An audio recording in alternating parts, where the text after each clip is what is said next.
Hi everyone, it's Amy Parker, your instructor. I just wanted to say hello and let you know that I'm really enjoying getting to know you through this class.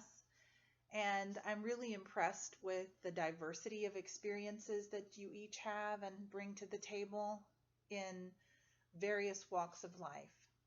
SLPs, teachers, interpreters. It's really you guys are a great group. I wanted just to take a minute to let you know something personally. I am moving this week from Oregon, where I live now and work, to Louisville, Kentucky. And I'm starting a job in Louisville at the American Printing House for the Blind. So professionally, I'm going to be on the road quite a bit. If you would like to reach me, I would encourage you to just email me at my personal email, which is also in the syllabus. That'll be a faster way for me to respond as I'll be traveling, and that's attached to my smartphone, so I can respond more quickly using that method. Some of you have already done that, and that's fine. I will also be checking my ECU email, but if there's something that's up quickly, I know I just don't want to miss something important to you. So feel free to email me at my personal email and I will get it while I'm on the road. Also, I'd like to share a little bit of feedback with everyone just to say, hey, this is another thing to keep in mind. With your submissions on the discussion board or with some of the forms that you're filling out, it's really important that you cite your sources. Now, that doesn't mean always that you have to use APA formatting. But when you get an idea from some of the readings or the videos, it's a good idea to say where that idea came from, just as many of you have done, and some of you have done this very well, such as in Robbie Bleha's video, where she's talking about the history of the field of deafblindness. I really resonated with X, Y, or Z and something that she said. That's really important to do. Not only is it really respectful of the people who created the resources, it's an important practice for graduate students to be engaged in. And if you've noticed, I try to do that too. My syllabus is very detailed. I try to reference where most of these ideas came from for this class. And while some ideas did actually come from me as an instructor and as a person with a doctorate in deafblindness, a lot of my ideas come from wonderfully respected people in the field. And so I like to acknowledge that, and I hope that you do too. It's just really important practice. Hopefully you're digging in and you found here the American Annals of the Deaf special issue, which I had asked at the beginning of the class that you check this out from your library. It's free at ECU with your ECU credentials. And go ahead and get a hold of every single article that's in here. Most of the articles will be useful to you. It's exciting to have a special issue in American Annals of the Deaf in deafblindness. It's a very respected journal. So hopefully you've read Tanny Anthony's most recent publication in here, and pretty soon you're going to be reading a great one by Dr. Susan Bruce, a personal hero of mine.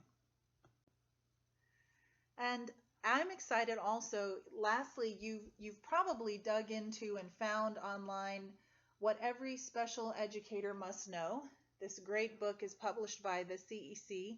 You've been able to download or been provided with a list of all the competencies for professionals in teaching deafblindness, or students with deafblindness, I should say. So all of the competencies for each and every module that we are taking together in this class align with those national competencies. And that's a really important thing. So you can have some confidence that this isn't, oh, the world according to Amy, this isn't made up.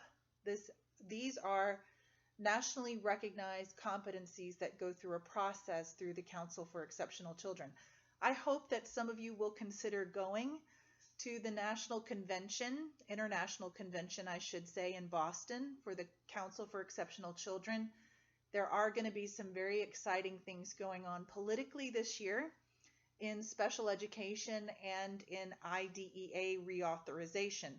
I know it's expensive. It's going to be in Boston. It's going to be in April. Some people can actually get their administrators to approve travel for professional development and go.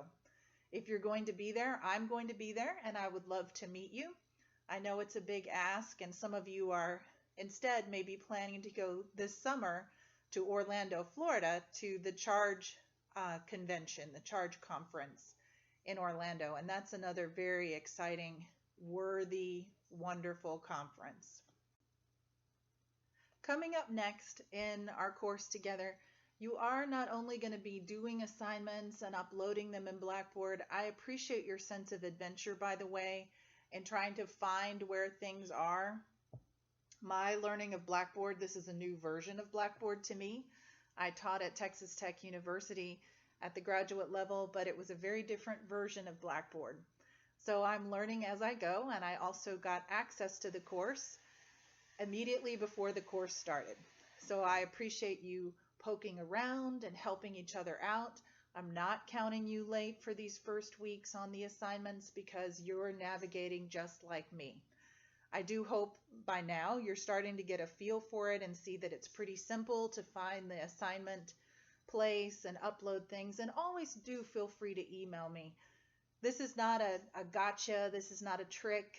I really want you to succeed and also be able to use the information in this class. So just do communicate with me, and hopefully we can get it worked out. If it's a tech issue or a navigation issue, we can work that out together. Okay? Yeah, I remember what I was going to say now. Apologize.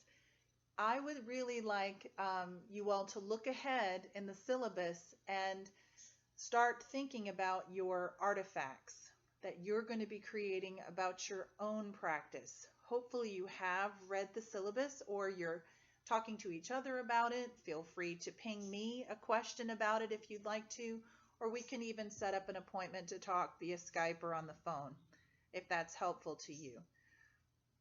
The artifact creation process is really going to be one of the deepest levels of learning that you have in this class, because it's going to be you creating videos of yourself demonstrating some of the competencies that we've talked about, which are embedded in this class, which align with the Council for Exceptional Children's skill set.